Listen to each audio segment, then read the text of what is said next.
Focus and stand up, says unknown boy to girl in wheelchair, and this happened.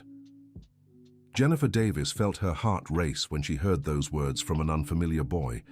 Her daughter Emily, just 6 years old, was sitting in her wheelchair in the middle of Central Park when a boy the same age approached and held her hands with a determination that left everyone around speechless. Focus and stand up, said Ethan James Wilson, looking directly into Emily's brown eyes with a seriousness beyond his years. Emily blinked several times, confused by his direct approach. It had been 8 months since she could move her legs, after the accident that completely changed her life. The doctors had confirmed she was physically fine, but something in her mind blocked any attempt at movement. "Who are you?" Emily asked in a shaky voice, not letting go of the boy's hands. "I'm Ethan, and you're going to walk again. You just have to trust me." Jennifer quickly stepped forward, ready to intervene in what she thought was an inappropriate conversation. How could this boy give her daughter false hope? She had spent months explaining to Emily that she might never walk again. "Ethan, it doesn't work like that," Jennifer interrupted, placing a hand on the boy's shoulder. "Emily has a special condition."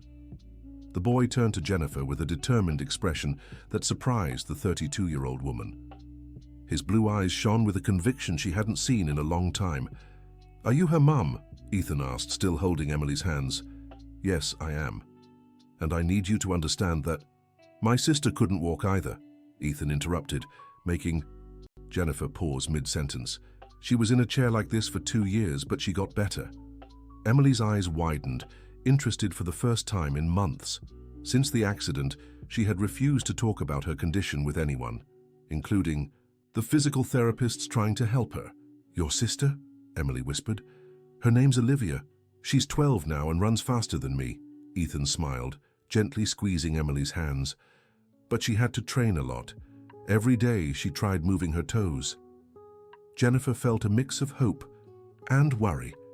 She didn't want Emily to get false hope, but there was something in the simplicity of Ethan's words that moved her deeply. The boy didn't seem to be making things up. He spoke with the ease of someone who had lived through it. "Where's your sister now?" Emily asked, leaning forward in her chair. "She's at physical therapy. She still goes 3 times a week to keep her legs strong. Mom brought me here to the park while she waits for Olivia to finish." At that moment, a woman around 40 hurried over, clearly worried about losing sight of Ethan. "Ethan James, you can't just run off like that," the woman said, breathless. "I'm sorry, he's very curious," and she stopped when she saw the scene. Her son holding the hands of a girl in a wheelchair while another woman watched with tears in her eyes. "Hi, I'm Sarah Wilson," she said, extending her hand to Jennifer.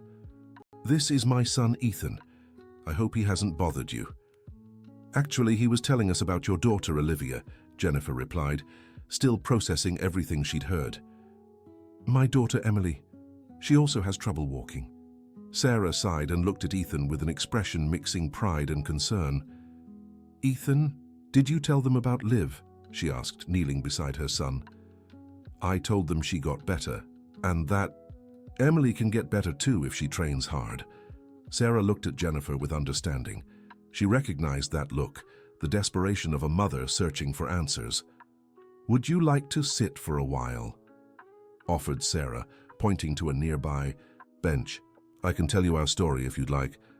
Jennifer hesitated for a moment, but something about this family's sincerity made her agree. Emily was still holding Ethan's hand, and for the first time in months, she seemed genuinely interested in something. "Emily, would you like to hear about Ethan's sister?" asked Jennifer. Emily nodded eagerly, something she hadn't done in a long time. Jennifer pushed the wheelchair to the bench as Sarah sat down, and Ethan stayed by Emily's side. "Olivia was 4 years old when she stopped walking," began Sarah, looking at Emily with affection. "It happened after a terrible scare she had. It wasn't a physical accident, but she was so frightened that her legs just wouldn't obey her anymore." Jennifer felt her heart race. Olivia's story sounded so much like Emily's. The doctors said she was physically fine, but her mind had created a barrier. Sarah continued. "Those were 2 very difficult years. Olivia refused to try any movement, and we didn't know what else to do. What changed? Asked Jennifer, leaning forward. Ethan. Sarah smiled, looking at her son with pride. He was only 2 at the time, but he had incredible patience with his sister. Every day he'd take her hand and ask her to try wiggling her toes. Ethan looked at Emily and squeezed her hands again. "Just like I'm doing with you now," he said to Emily. "Can you feel when I squeeze your hand?" Emily nodded, surprised by the question. "Then your hands work. Your arms too. The problem is just with your legs, right?" Emily nodded again, once more impressed by Ethan's simple logic. Olivia was like that too. She could move everything except her legs. "So," I'd tell her, "if you can wiggle your fingers, you can wiggle your toes too." "But I've tried," murmured Emily, lowering her gaze. "I can't." "Olivia used to say that too," said Ethan, letting go of one of Emily's hands to lift her chin. "But she tried every day. Even when she couldn't, she'd try again the next day." Sarah watched the interaction between the children with emotion. Ethan had inherited the same sensitivity that had helped so much with Olivia. "Would you like to meet Olivia?" offered Sarah. "The physical therapy clinic is nearby. She should be finishing her session." Jennifer looked at Emily, who for the first time in months showed genuine curiosity. "Would you like to meet Olivia?" she asked her daughter. "Can I?" Emily looked hopefully at Ethan. "Of course. She'd love to meet you. Olivia always says she wants to help other kids like her." Dear listener, if you're enjoying the story, take a moment to like and especially subscribe to the channel. It really helps us as we're just starting out. Now, continuing. The group headed to the Hope Rehabilitation Center, located just 2 blocks from the park. It was a small, welcoming building with pastel-colored walls and well-kept gardens at the entrance. Jennifer pushed Emily's wheelchair, noticing how her daughter seemed more animated than she had been in months. As they entered the reception area, they were greeted by Mrs. Johnson, the gray-haired receptionist, who knew the entire Wilson family. "Hi, Ethan. You're early today," smiled Betty. "Olivia is still with Dr. Michael." "We brought a new friend," Sarah explained. "This is Emily and her mother, Jennifer." Betty looked at Emily with the warmth of someone who had worked with children in similar situations for years. "So nice to meet you, Emily. Would you like some juice while you wait for Olivia?" Emily nodded shyly, still holding Ethan's hand. Jennifer felt torn between hope and the fear of raising expectations that might be dashed again. A few minutes later, Dr. Michael Thompson appeared, accompanied by a 12-year-old girl. Olivia Wilson was tall for her age, with brown hair tied in a ponytail and a contagious smile. Her legs moved naturally, though Jennifer could tell she paid conscious attention to each step. "Ethan!" Olivia exclaimed, running to hug her younger brother. "What a wonderful surprise."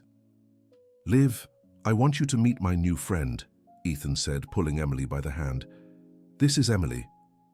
Olivia knelt in front of Emily's wheelchair, bringing herself to the same height. "Hi, Emily. It's so nice to meet you," Olivia said with genuine warmth. "Did Ethan tell you about me?" Emily shook her head shyly. "He told me about you," Emily whispered.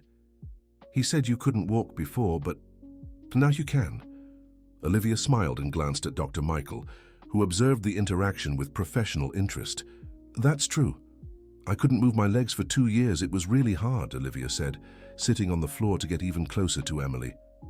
"Do you want to know how it happened?" Dr. Michael approached Jennifer and Sarah. "Could I speak with you both for a moment?" he asked discreetly. The 2 mothers stepped aside while the children talked. "I oversaw Olivia's entire treatment," Dr. Michael explained. "Her case might be similar to Emily's. Have you consulted a specialist in psychological trauma?" "Yes," Jennifer sighed. "I've taken Emily to 3 different psychologists. She refuses to talk about the accident and won't do physical therapy." "What happened, if I may ask?" "Emily was playing in her grandmother's backyard when a big dog appeared. She got so scared she ran and fell from a half-meter wall. Physically, there was no injury, but ever since, she hasn't been able to move her legs." Dr. Michael nodded, understandingly. "In Olivia's case, it was a small kitchen fire at home. She wasn't hurt, but the shock was so severe she developed the same block. We call it psychosomatic paralysis. Is there treatment? Jennifer asked, trying to keep her hope in check. There is, but it's a long process and requires a lot of patience. What helped Olivia the most was Ethan's approach. He never treated his sister like someone who couldn't walk. To him, she just needed to remember how. Ethan was very young. At the time, Sarah added, he didn't understand that couldn't was an option. To him, Olivia could always walk, she just needed to practice. Dr. Michael watched Ethan chatting animatedly with Emily. A child's mindset sometimes breaks through barriers we adults create without realizing. Ethan never accepted that Olivia couldn't. He believed she just hadn't yet. Jennifer looked at Emily, who was laughing at something Olivia had said. It was the first time she'd seen her daughter laugh since the accident. "Do you think Emily could benefit from some kind of treatment here?" she asked. "I'm not a psychologist, but I can refer you to a colleague who specializes in cases like this. Dr. Samantha Cooper has a very effective approach that combines physical therapy with psychological therapy." "What do you think about letting the kids talk a little longer?" Sarah suggested. Olivia really enjoyed meeting Emily. Dr. Michael checked his watch. "My next patient isn't due for 40 minutes. If you'd like, I can show Emily some of the exercises Olivia did at the beginning. Nothing forced, just for her to see." Jennifer hesitated. She didn't want to expose Emily to more frustration, but her daughter seemed more open than she had been in months. "Emily," she called. "Doctor Michael wants to show you some exercises Olivia used to do. Would you like to see?" Emily looked at Olivia, who nodded encouragingly. "It might be fun," Olivia said. "Some are even fun. They seem like games." "That's okay," agreed Emily, still holding Ethan's hand. Dr. Michael took the group to a large room with physical therapy equipment adapted for children. The walls were decorated with colorful drawings, and soft mats were spread across the floor. "Olivia, do you remember the first exercise we used to do?" asked Dr. Michael. "The toe one," Olivia replied excitedly. "I'll show you." "Emily?" Olivia sat on the mat and took off her sneakers and socks. "Want to sit here beside me?" she asked Emily. Ethan helped Emily get out of the chair and sit on the mat next to Olivia. Dr. Michael watched carefully to make sure Emily was comfortable. "Look," said Olivia, wiggling her toes. "At first I couldn't do this. Dr. Michael taught me to try moving one little toe at a time." "How so?" Emily asked, curious. "I'd start with just the big toe. I'd stare at it and think really hard. Move, big toe, move." Sometimes it took a while, but eventually it would wiggle just a little. "Can you take off your sneaker?" Ethan asked Emily. Emily looked at Jennifer, who nodded. Ethan helped Emily remove her sneakers and socks, and she stared at her own feet as if seeing them for the first time in months. "Just try looking at your big toe and thinking it's going to move," Olivia suggested. "You don't have to actually move it yet. Just think about it." Emily fixed her gaze on the big toe of her right foot, concentrating intensely. For a few minutes, nothing happened. Then, almost imperceptibly, the toe twitched. "It moved," Ethan shouted, pointing at Emily's foot. "I saw it move." Emily's eyes widened in disbelief. Jennifer rushed over, unable to believe what she'd seen. "Did you see that?" Emily whispered to Olivia. "I did. It was just like what happened to me the first time." Olivia smiled. "Dr. Michael, did you see?" "I saw it perfectly," Dr. Michael confirmed, jotting something down on his notepad. "Emily, did you feel anything when your toe moved?" "I felt something weird, like a tingling," Emily replied, still staring at her foot. "That's great," said Dr. Michael. "It means the connection between your brain and your foot is working. It was just a little asleep." Jennifer felt tears rolling down her face. These were the first real signs of hope she'd had since the accident. "But this doesn't mean she'll walk tomorrow," Dr. Michael cautioned, noticing Jennifer's emotion. "It's a long process." Olivia took months just to wiggle all her toes, and more months before she could move her whole foot. "How long did it take for you to walk again?" Emily asked Olivia. 2 years, Olivia answered honestly. "But every little thing I could do made me so happy, like you right now." Emily smiled, still looking at her foot. "Can I try moving it again?" "Of course," said Dr. Michael, "but take it slow. If you push too hard, you might tire the muscle." Emily concentrated again, and this time the movement was a little clearer. Ethan clapped as if she'd just performed a miracle. "You're amazing, Emily," said Ethan, "just like Olivia." Sarah watched Ethan with emotion. Even at 6 years old, he showed the same sensitivity that had helped his sister so much. "I think that's enough for today," said Dr. Michael. "Emily, if you'd like, I can talk to your mom about a treatment plan, but only if you really want to try." Emily looked at Jennifer, then at Olivia and Ethan. "I want to try," she said with a determination that surprised everyone. "But will you help me?" "Always," Ethan promised, holding Emily's hand. "Every day if you want," Olivia added. "We live near Central Park. I can teach you all the exercises I learned." Jennifer felt a mix of gratitude and worry. "I didn't want Emily to rely on other children for her recovery process, but I also recognized that Ethan and Olivia had achieved in one afternoon what months of therapy hadn't accomplished." "Dr. Michael, how can I schedule an appointment with Dr. Samantha you mentioned?" asked Jennifer. "I'll give you her contact, but first, how about we come back here next week? I can do a more detailed evaluation of Emily and Olivia. Can show her some more exercises." "Can I come back?" asked Emily, excited. "If you want," smiled Dr. Michael. "I do. And can Ethan come too?" "Of course," said Sarah. "Ethan would love to keep helping you." While Ethan helped Emily put her sneakers back on, Jennifer talked with Dr. Michael about the next steps. For the first time in months, she felt there was a possible path for Emily's recovery.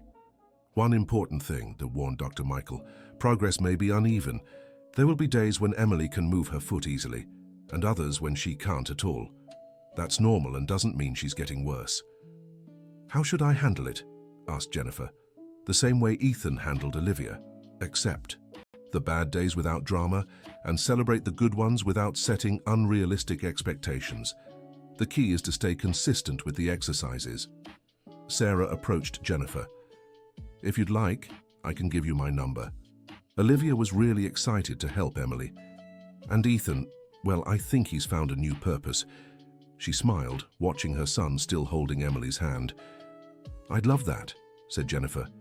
"Emily seems to have found some very special friends." As they prepared to leave, Emily asked to try moving her toe one more time. To everyone's joy, the movement came easier than before. "See?" said Ethan.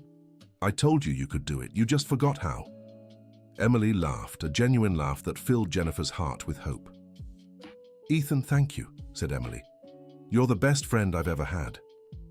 "We'll practice together every day," promised Ethan, "just like I did with Olivia." When they left the clinic, the sun was setting, painting the sky in shades of orange. Emily insisted on pushing her own wheelchair for a few feet, something she hadn't done in months. "Mom," said Emily, as Jennifer pushed the wheelchair back home, "I think I'm going to walk again." "I think so too, sweetheart," replied Jennifer, feeling real hope for the first time since the accident. "But it'll be a long journey." "That's okay. Ethan and Olivia will help me and I'll practice really hard."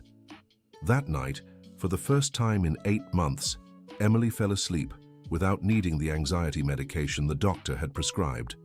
Jennifer watched her daughter sleep, thinking about how their chance meeting in the park had changed everything. The next day, Emily woke up earlier than usual and asked to go back to the park. Jennifer hesitated, not wanting to create a dependency, but decided it was worth a try. "We can go to the park after lunch," Jennifer negotiated. "But first you need to eat breakfast and do your schoolwork." Emily agreed eagerly, something that hadn't happened in months. All morning she seemed more alert and engaged. At the park they found Ethan playing alone on the swings.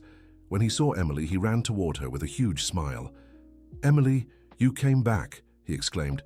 "Did you move your toe again after you got home?" "I did," Emily replied proudly. 3 times before bed, and that's awesome." Olivia said it's like that at first. Every day you get a little better. The two sat on the bench where they'd met the day before. Jennifer watched from a distance, giving their friendship space to grow naturally. "Ethan, can I ask you something?" said Emily. "Of course. Why did you believe I could walk? Even I didn't believe it." Ethan thought for a moment, with the seriousness typical of his reflections. "Because you don't seem broken," he finally said. When something is truly broken, you can see it's broken. You just seem forgotten. Emily smiled at the simplicity of the explanation. Did Olivia seem forgotten too? Yes. And she remembered little by little. First her toes, then her foot, then her leg, until one day she could stand. That must have been emotional. It was. I cried with happiness. Mum and Dad did too. Olivia stood for only 5 seconds, but to us it was like she had flown. Emily imagined what it would be like to stand again. It was a dream she had given up months ago, but now it seemed possible once more. Ethan, can you teach me other exercises? Olivia did. I can, but we have to take it slow. Dr. Michael always said that. If you try too much at once, your body gets tired and stops cooperating. Ethan climbed off the bench and sat on the floor in front of Emily's chair. Take off your sneakers again, he asked. Emily obeyed, now more confident. Ethan gently held her right foot between his small hands. Olivia did it like this, he explained, making soft rotating movements with Emily's foot. Dr. Michael taught us that we can help the foot remember how to move. Emily felt Ethan's tender hands carefully moving her foot. Do you feel anything? Ethan asked. I feel your hands and I think I feel my foot moving too. Great, now try to move it with me. As Ethan gently moved Emily's foot, she focused on sending commands to her muscles. After a few minutes, she managed to make a movement on her own, without Ethan's help. I did it, Emily shouted. I moved it by myself. Ethan beamed and clapped his hands. You're so smart. Olivia took longer to do that.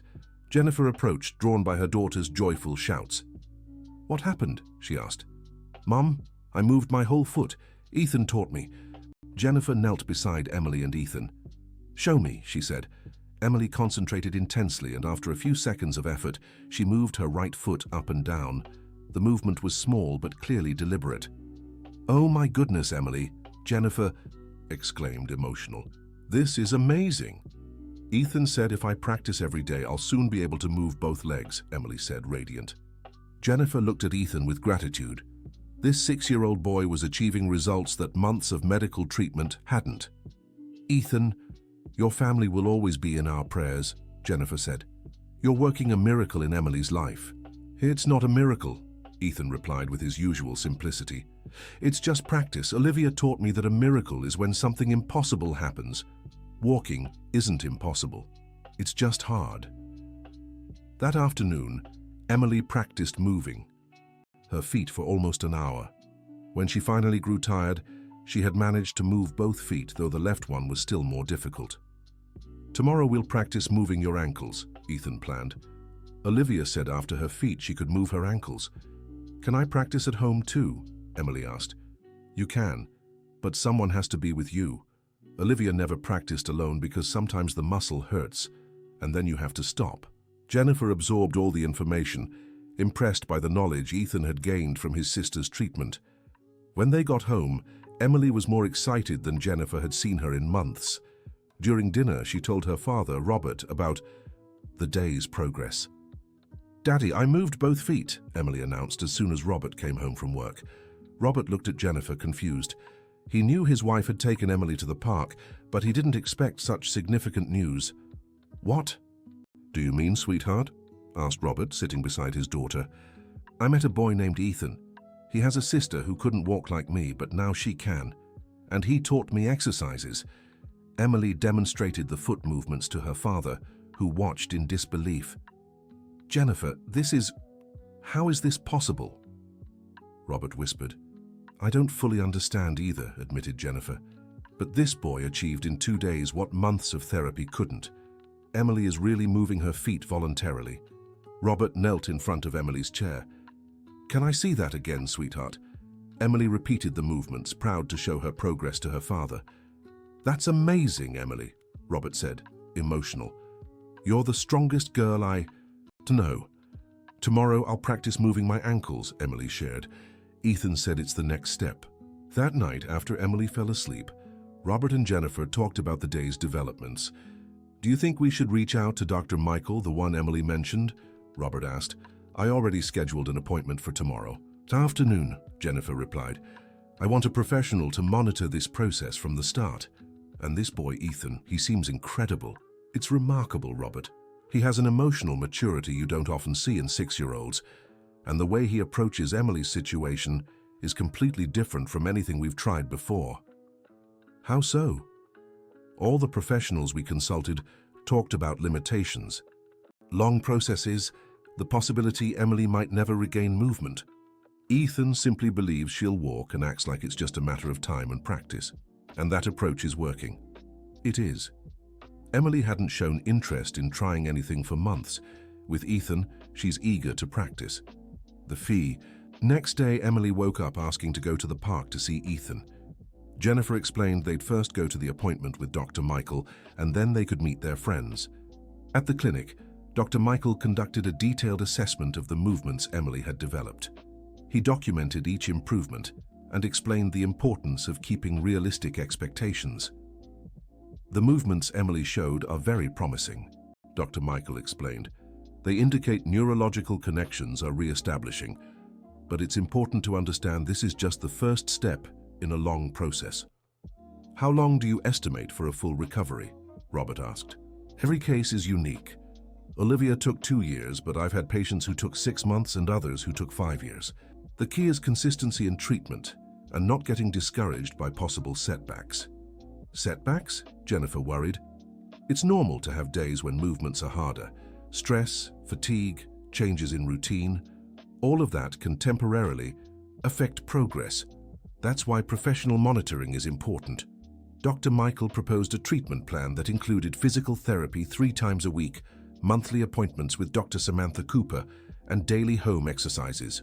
What about Ethan? Emily asked. Can he still help me? Of course, Dr. Michael smiled. In fact, Ethan's support has been crucial to your progress. We'll just set some limits to make sure you don't overdo it. After the appointment, they went to meet Ethan and Olivia at the park. Ethan was excited to teach new exercises, but Dr. Michael had instructed that Emily should only practice what she already knew well before trying anything new. Today, we'll just repeat what you learned yesterday, Ethan explained. Dr. Michael is right. Olivia learned slowly too. Emily practiced her foot and ankle movements for 30 minutes. Her movements were more fluid than the day before, which greatly encouraged everyone. Tomorrow I'll start real physical therapy, Emily told Ethan and Olivia. That's great, said Olivia. You'll like it. Dr. Michael makes the exercises fun. And can I keep training with you too? Always, Ethan promised. We'll train together every day you want.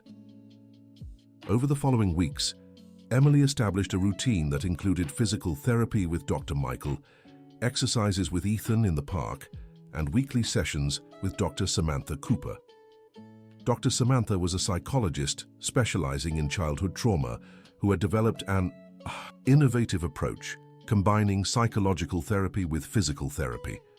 In her first session with Emily, she identified aspects of the trauma that hadn't yet been addressed. Emily, do you remember what you were thinking at the moment of the accident? Dr. Samantha asked during one session. I was really scared of the dog, Emily replied. It was so big and barking loudly. And what did you feel in your legs at that moment? I felt them get heavy, like they were made of stone. Interesting. Do you think your legs still feel heavy like stone? Emily thought for a moment. Sometimes yes, mostly when I'm nervous. And when you're with Ethan, how do your legs feel then? Lighter, like they're normal again. Dr. Samantha noted this, realizing Emily's trauma was directly tied to her sense of safety. Ethan created an environment where she felt protected, allowing her brain to relax the block on her legs. Dear listener, if you're enjoying the story, please take a moment to like and especially subscribe to the channel. It helps us a lot as we're just starting out. Now, continuing. After 3 weeks of treatment, Emily had made significant progress. She could move her feet and ankles easily and had started feeling movement in her calves. However, the progress wasn't linear. On a rainy Wednesday, Emily woke up unable to move any part of her legs. The movements that had become natural in recent weeks simply didn't work.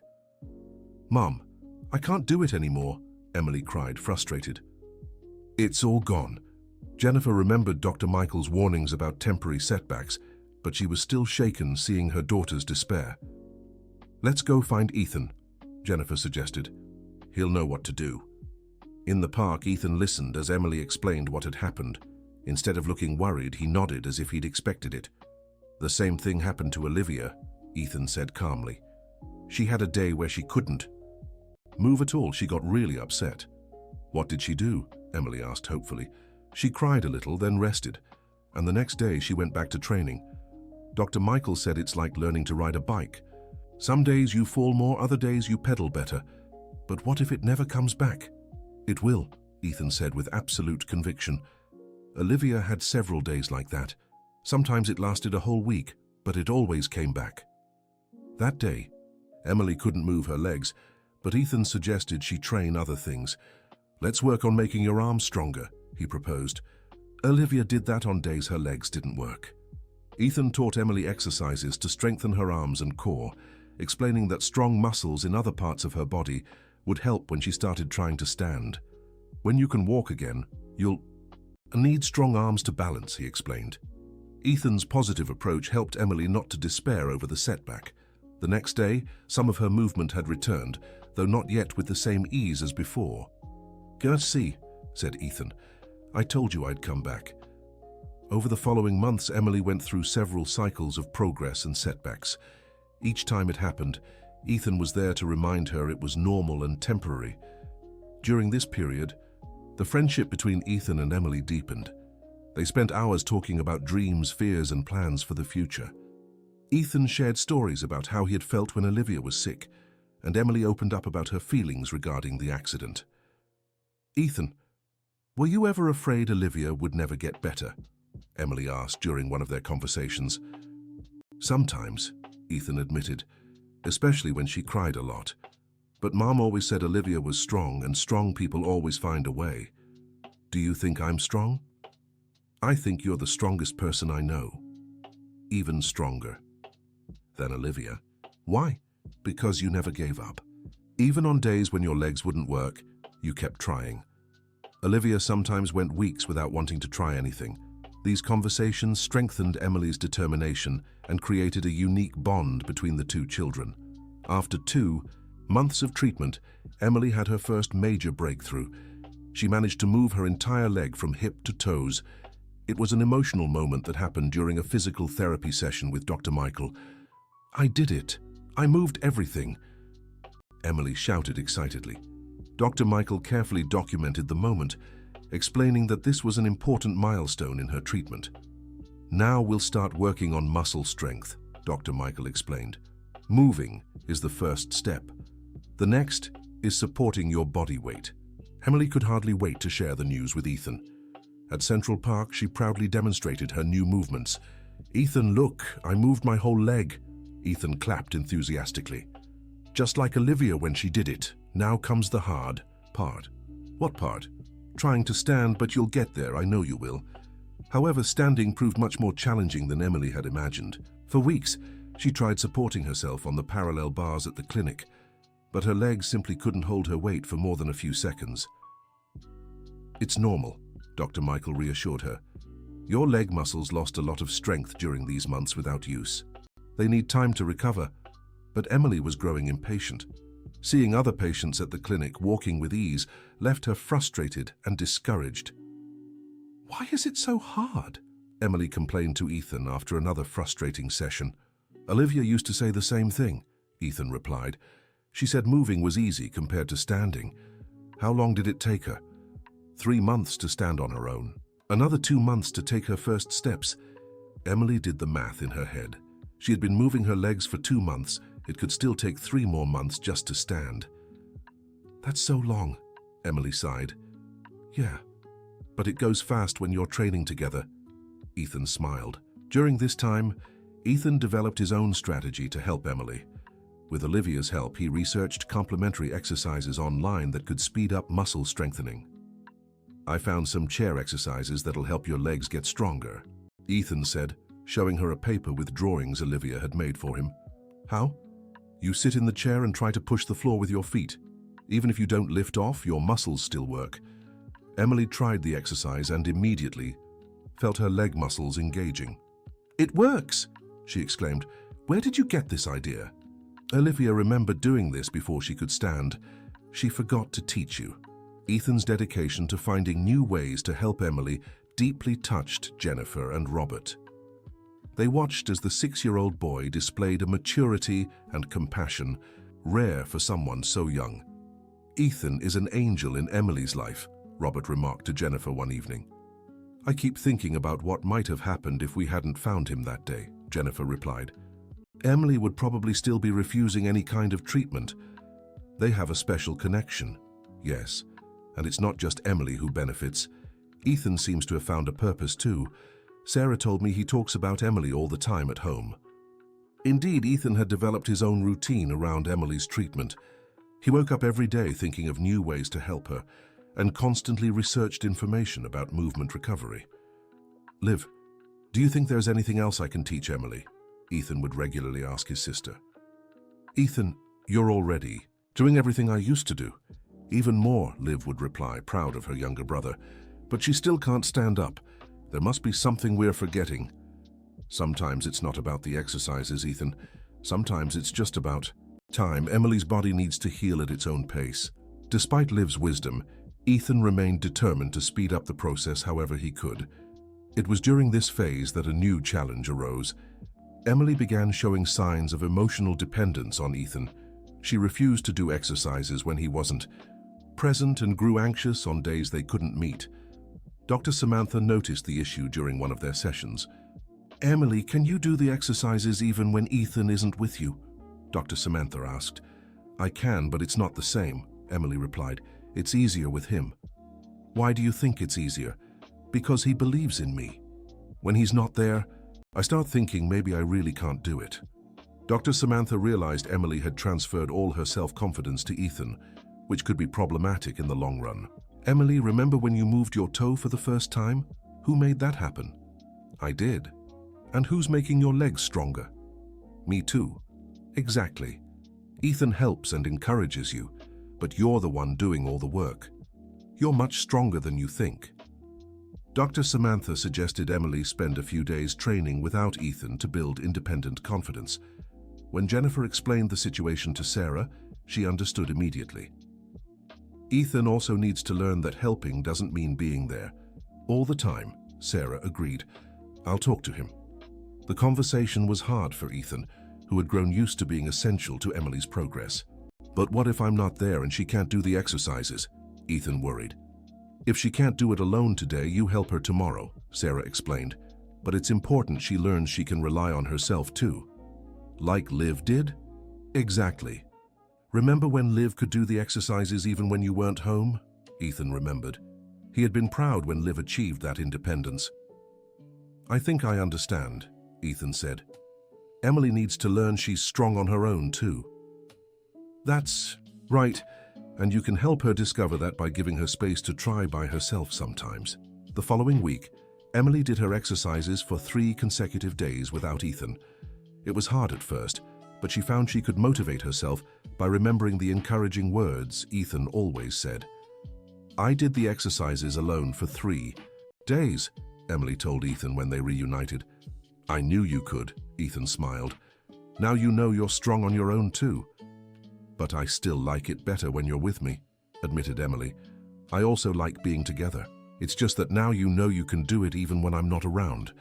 This period of independence was crucial for Emily's development. She gained self-confidence and began to see her progress as the result of her own effort, not just Ethan's. Help!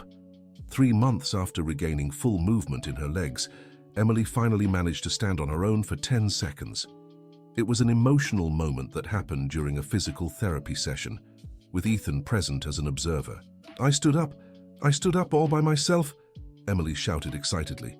Ethan clapped enthusiastically, but Emily realized her joy didn't depend on his reaction. She was genuinely proud of herself. "Dr. Michael, does this mean I'll be able to walk soon?" Emily asked. "It means your muscles are getting strong enough to support your weight," Dr. Michael explained.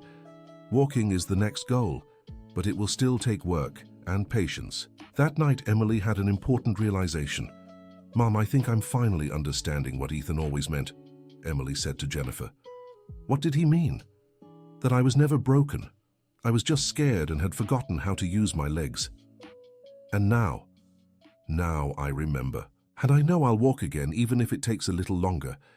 Jennifer hugged her daughter, moved by the maturity and determination Emily had developed over those months. The next 2 months were dedicated to balance training and taking her first steps. Emily practiced daily with Dr. Michael, and Ethan remained her training partner on weekends. During this time, Ethan also faced his own challenges. By dedicating so much time to helping Emily, he had neglected some school friendships and activities he enjoyed. "Ethan, don't you want to play soccer with us anymore?" asked Jacob, a classmate. "I do, but I have to help my friend." "Emily?" Ethan replied. "You're always with her. Can't you come play just for one day?" Ethan felt torn. He loved soccer, but he also felt responsible for helping Emily. When he told Olivia about his dilemma, she gave him valuable advice. "Ethan, remember when I started walking again? Of course, what was the first thing I wanted to do? Run in Central Park. And you ran with me. But after a while, I wanted to run alone. Not because I didn't like you, but because I wanted to feel like I could do it."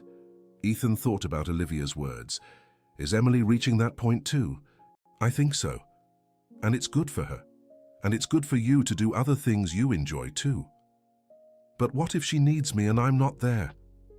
"Ethan, Emily won't need you forever. One day she'll walk on her own and live her own life. The best gift you can give her is helping her get to that point." This conversation changed Ethan's perspective. He realized that truly helping Emily meant preparing her to be independent, not creating a permanent dependence. The following week, Ethan talked to Emily about it. "Emily, would you mind if I played soccer with my friends on Wednesdays?" Ethan asked. "Of course not. You love soccer," Emily replied. "But you'll still help me the other days, right? Whenever you want. But I think you're already doing so much on your own." "It's true, last week I stood for a whole minute without anyone holding me." "See, you're getting stronger every day." This conversation was freeing for both of them. Ethan regained time for his own activities, and Emily grew even more confident in her independence. It was during one of those Wednesdays when Ethan was playing soccer that Emily took her first steps. She was at the clinic with Dr. Michael practicing balance on the parallel bars when she felt her legs were particularly strong that day. "Dr. Michael, can I try taking a step?" asked Emily. "You can try, but take it slow. Hold onto the bars tightly." Emily positioned herself, took a deep breath and lifted her right foot. For a moment that felt eternal. She balanced her entire body weight on her left leg. Then she placed her right foot one step forward. "I did." I took a step," Emily shouted, euphoric. Dr. Michael smiled, moved. He had followed Emily's entire journey and knew how significant that moment was. "Congratulations, Emily. This is a very important milestone," said Dr. Michael. "Want to try another one?" Emily nodded determinedly. Carefully, she lifted her left foot and took a second step. "2 steps, I'm walking." Though she still needed to lean heavily on the bars, Emily had officially taken her first steps since the accident. When Jennifer arrived to pick up Emily, she found her daughter radiant with joy. "Mom, I walked. I took 2 steps on my own." Jennifer hugged Emily, crying with emotion. "I'm so proud of you, sweetheart," said Jennifer. "I can't wait to tell your dad. And Ethan, he'll be so happy." That night, Ethan received a call from Emily sharing the news about her first steps. He was genuinely thrilled, with no resentment, for not being there in person. "Emily, that's amazing," Ethan said over the phone. "Can you show me tomorrow?" "I can. And Ethan, thank you for teaching me I could do it." "You always could, Emily. You just needed to remember." In the following days, Emily progressed quickly. In a week, she could take 10 consecutive steps with the support of the bars. In 2 weeks, she could walk 5 meters with just a cane. Ethan cheered every milestone with genuine joy, but Emily was also learning to celebrate her achievements, regardless of his approval. 1 month after those first steps, Emily finally walked without any support. It happened in the park where it had all begun, exactly 7 months after her first meeting with Ethan. "Ethan, want to see something?" Emily said, rising from her wheelchair. Ethan watched as Emily took 10 steps toward him, completely unaided. "Emily, you're walking on your own," Ethan exclaimed, running to hug her. "I did it! I finally did it!" Emily laughed, embracing her friend. Jennifer, Robert, Sarah, and Olivia watched, moved. It was the culmination of a journey that had transformed not just Emily, but the entire family. "Ethan," Emily said, still hugging him, "remember when you told me to focus and stand up?" "I do. I really focused. All these months, I focused on remembering how to walk. And now I did it." "You're amazing, Emily. I always knew you could. And you're the best friend anyone could have." In that moment, Emily realized she had not only completed her physical recovery, but also her journey of self-discovery. She had learned she was strong, determined, and capable of overcoming challenges that once seemed impossible. Ethan had also grown through this experience. He had learned compassion, patience, and the importance of helping others without losing himself. Olivia watched the scene with pride for her younger brother. "Ethan, you did for Emily what you did for me," she said. "You have a special gift for helping people believe in themselves." Dr. Michael, who had been called to witness this special moment, officially documented Emily's full recovery. "Emily, you've come an incredible way," said Dr. Michael. "From not being able to move a toe to walking completely on my own. That's an extraordinary achievement." "I wouldn't have made it without all of you," replied Emily, looking at each person who had supported her. "Especially without Ethan. And I wouldn't have been able to help without everything I learned from Olivia," added Ethan. It was a chain of support and learning that had benefited everyone. Dr. Samantha, who was also present, shared an important reflection. "Emily, do you remember how you felt on the day of the accident?" asked Dr. Samantha. "I do. I was terrified and my legs felt as heavy as stone." "And how do your legs feel now?" Emily took a few steps, paying attention to the sensations. "They feel light, free, like they're mine again." "That happened because you worked not just on your physical recovery, but also your emotional one. You faced your fear and proved to yourself that you can overcome any challenge." In the following months, Emily continued strengthening her legs and gaining confidence in her mobility. She resumed activities she had abandoned after the accident and developed new interests. Ethan remained a close friend, but both had learned to maintain a healthy friendship that allowed for mutual independence. The experience also inspired positive changes in their families. Jennifer and Robert became volunteers at an organization supporting families of children with temporary or permanent disabilities, sharing their experience and offering hope to others. Sarah and her husband decided to get more involved at the Hope Rehabilitation Center, where Olivia had been treated, organizing fundraisers for equipment and support for families in need. Olivia, inspired by her own experience and Emily's journey, decided she wanted to study physical therapy when she grew up to help other children in similar situations. And Ethan discovered he had a natural calling for helping others, developing an emotional maturity that impressed everyone around him. A year after their first meeting in Central Park, the two families gathered to celebrate not just Emily's full recovery, but all the lessons and growth the experience had brought. "Ethan," Emily said during the celebration, "there's something I've always wanted to ask you." "What?" "That first day when you told me to focus and stand up, did you really believe I could do it?" Ethan thought for a moment, with the honesty that defined his reflections. "I believed you would try," he replied, "and I knew if you really tried, you'd get there eventually, just like Olivia did. But what if I hadn't made it? Then we'd have tried another way, or kept trying longer, but giving up was never an option." Emily smiled, finally understanding the simple yet powerful philosophy that had guided Ethan from the start. "Thank you for never accepting that I couldn't do it," she said. "Thank you for never giving up on trying," Ethan replied. At that moment, watching the two children who had grown so much during this journey, all the adults present realized they had witnessed something truly special. Not just a medical recovery, but a profound demonstration of the power of friendship, determination, and faith in human potential. Emily ran through Central Park free and happy, while Ethan followed laughing. Olivia joined them, and the three played together under the same sun that had witnessed the beginning of this extraordinary journey. Jennifer and Robert watched their daughter with tears of gratitude in their eyes. Sarah held her husband's hand, proud of the children who had shown such compassion and wisdom. Dr. Michael and Dr. Samantha talked about how the experience had also enriched their own understanding of recovery and human resilience. It was a happy ending that had been achieved through hard work, patience, love, and determination. But more than that, it was a fresh start for everyone involved, who had learned valuable lessons about overcoming challenges, friendship, and the power of believing in the impossible. Emily stopped running for a moment and looked at Ethan. "Ethan, you want to know something?" "What?" "I didn't just learn to walk again. I learned that I can do anything if I focus and try hard enough." "I always knew that," Ethan smiled. "From the very first day."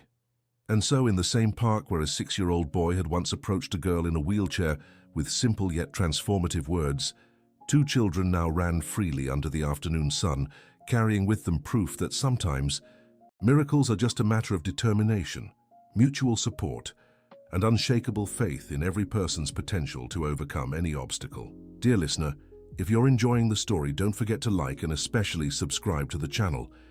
It helps us a lot as we're just starting out. Now, continuing. 6 months after Emily's full recovery, a new test arose in their lives. Emily was playing in the backyard when she slipped and fell, hitting her knee on the ground. It was a simple fall, nothing serious, but for a few seconds Emily felt the same paralyzing fear she had experienced on the day of the original accident. Her legs grew tense, and for a moment she thought she might lose movement again. Her heart raced, and she felt that same heaviness in her legs that had marked the beginning of her psychological paralysis. "Mom!" Emily shouted. More frightened by her own reaction than by the fall, Jennifer rushed to the backyard and found Emily sitting on the ground, hugging her legs to her chest. "What happened, sweetheart?" Jennifer asked, checking if Emily was hurt. "I fell and felt the same thing as before," Emily whispered. "My legs got heavy again." Jennifer felt a chill in her stomach. This was exactly what Dr. Michael and Dr. Samantha had warned about. Situations reminiscent of the original trauma could trigger temporary similar reactions. "Emily, can you move your legs now?" Jennifer asked calmly.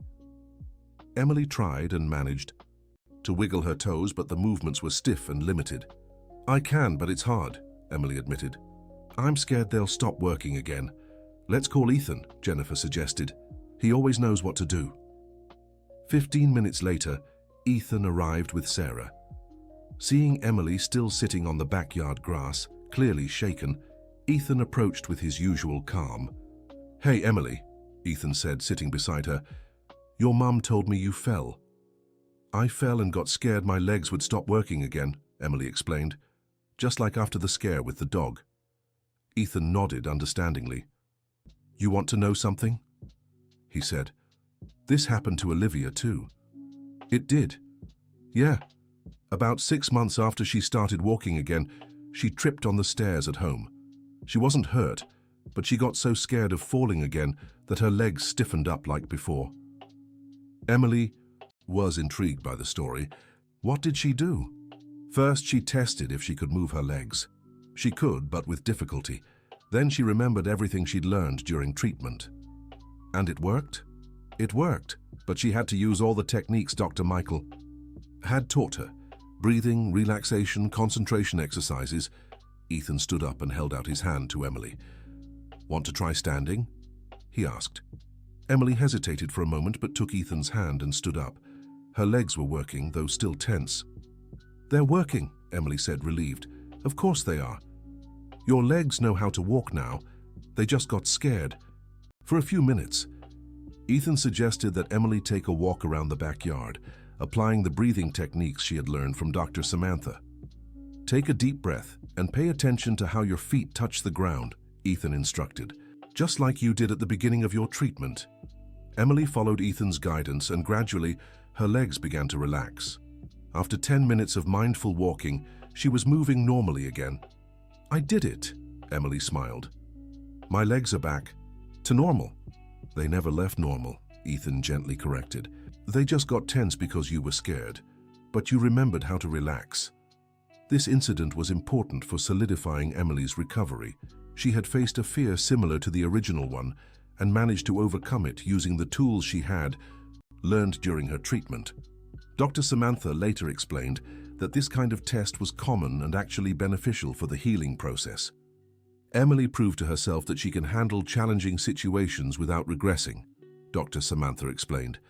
That strengthens her confidence that the recovery is permanent. Ethan also learned something important from the incident. He realized his role had evolved from someone who helped Emily discover her abilities to someone who reminded her to use the skills she already had. "Emily, did you notice something?" Ethan said a few days later. "What?" "This time you didn't need months of treatment. You remembered on your own how to relax your legs and get back to normal." "That's true," Emily realized. "It only took me a few minutes."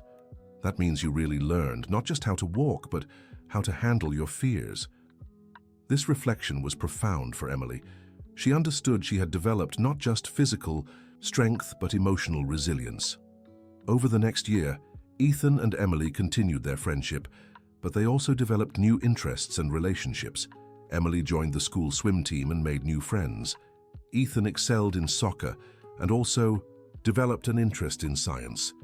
Still, the experience they shared created a unique bond that would last a lifetime. They had learned together about perseverance, compassion, and the power of believing in human potential. Olivia, now 15, reflected on how the experience of helping Emily had matured Ethan. "Ethan learned things about helping others that many adults never learn," Olivia remarked to Sarah. "Like what?" "That sometimes helping means giving someone space to discover their own strength, and that the best help is the kind that makes a person independent."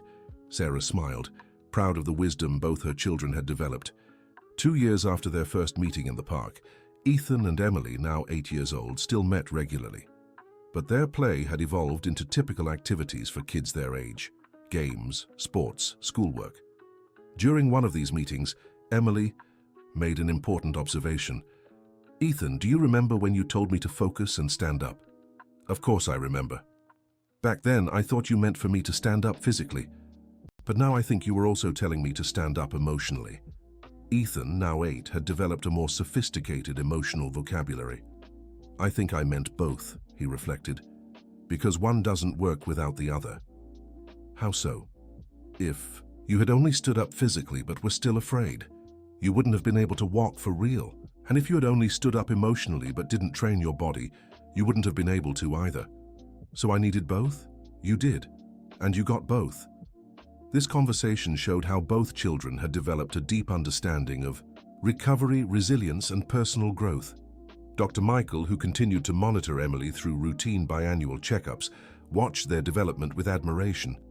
"Emily, would you like to join a support group for children who've gone through similar experiences?" Dr. Michael suggested during one appointment. "What do you mean?"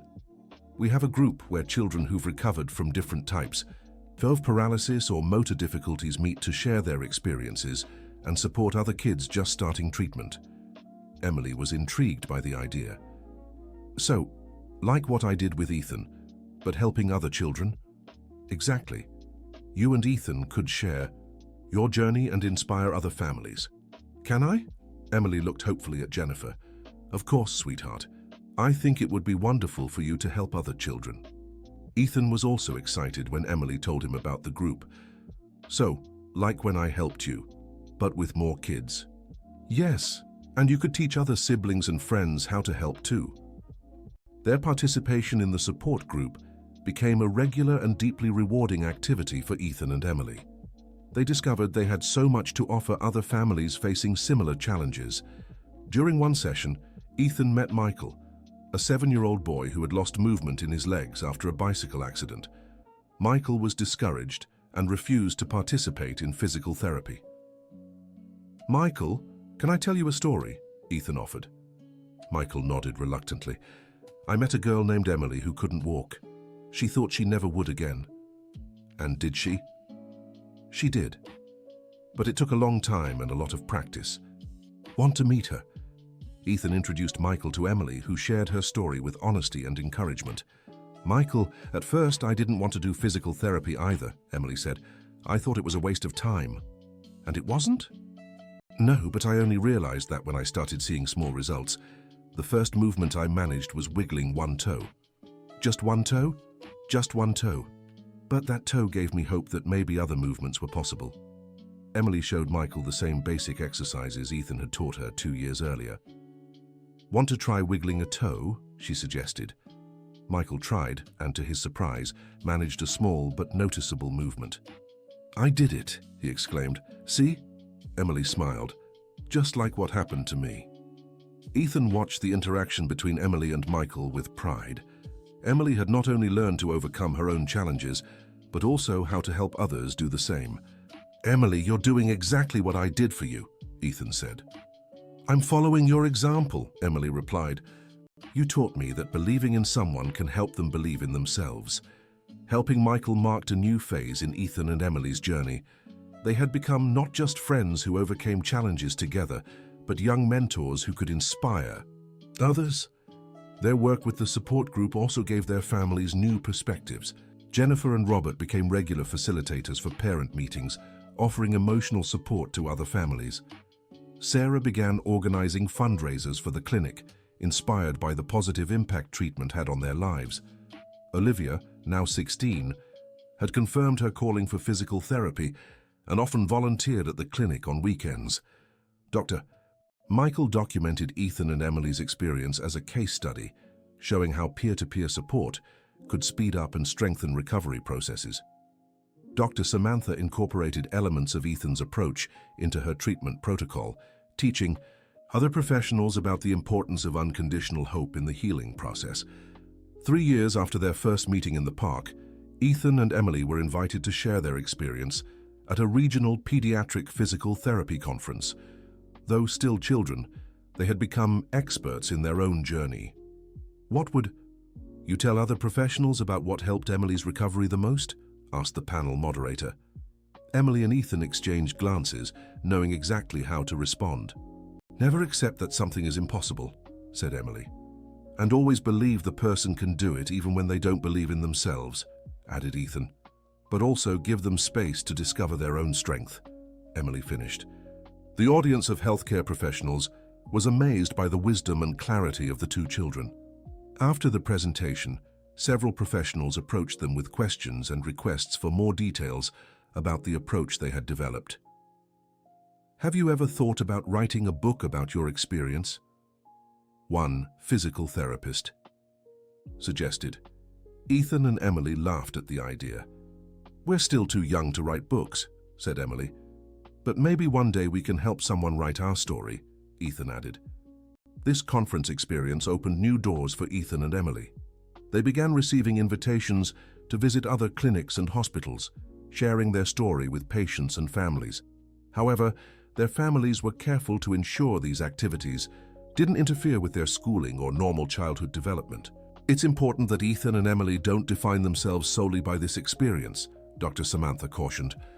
"They're whole children with many interests and potentials. This balance was carefully maintained." Ethan continued, excelling in soccer and developed an interest in robotics. Emily became a competitive swimmer and discovered a talent for music. But the experience they shared remained an important part of their identities and a special bond between them. One afternoon in the park, 4 years after their first meeting, Ethan and Emily talked about how their lives had changed. "Emily, do you regret anything that happened?" Ethan asked. "It's strange to say, but I don't regret it," Emily replied thoughtfully. "If I hadn't had the accident, I never would have met you, and I never would have learned I'm stronger than I thought. I don't regret anything either.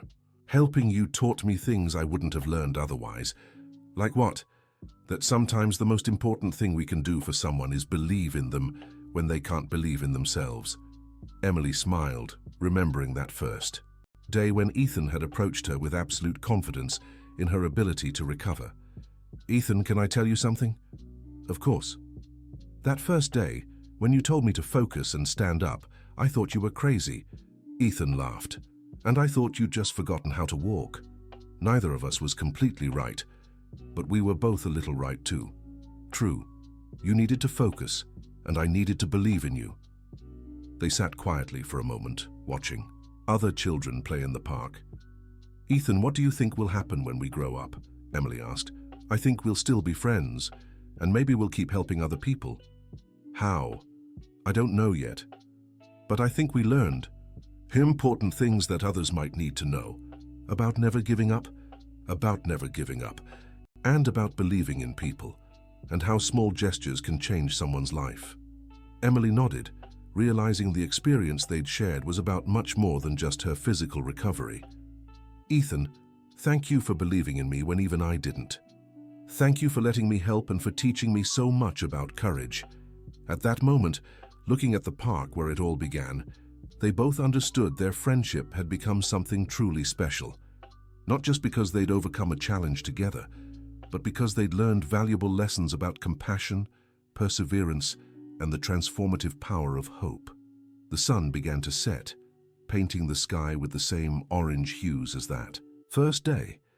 Ethan and Emily stood up to leave, walking side by side with the confidence and joy of two children who'd discovered there are no limits to what's possible with determination, mutual support, and faith in human potential. Ethan, Emily said as they reached the park gate. What? If you ever meet another kid who needs help remembering how to be strong, I want to help too. It's a deal, Ethan smiled, extending his hand. Emily shook her friend's hand, sealing a promise they'd carry for the rest of their lives, to use their experiences to inspire and support others facing similar challenges. And so, in the same place where a simple phrase had begun an extraordinary journey of recovery and discovery, two children said goodbye to another day, knowing they'd found not just a cure for physical paralysis, but also the recipe for a true friendship and a meaningful life purpose. Emily's wheelchair had been stored in the house basement for 2 years, but she still remembered clearly how it felt to sit in it the day Ethan first approached her. And whenever she recalled that moment, she felt immense gratitude for finding someone who saw possibilities where she only saw limitations. Ethan also cherished special memories of that first day, especially the look of astonishment in Emily's eyes when he said with absolute conviction that she would walk again.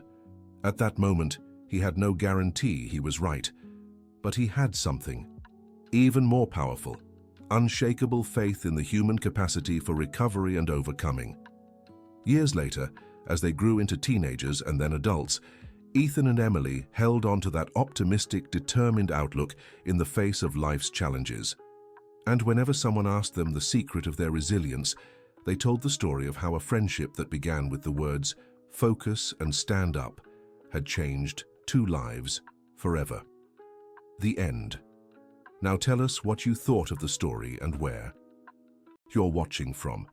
If you have something to share with us, leave your sincere words in the comments. Do you think Ethan made the right choice approaching Emily that way on the first day? We'd love to hear your thoughts. Thank you so much for joining us. Don't forget to like and, most importantly, subscribe to the channel so you won't miss other heartwarming stories.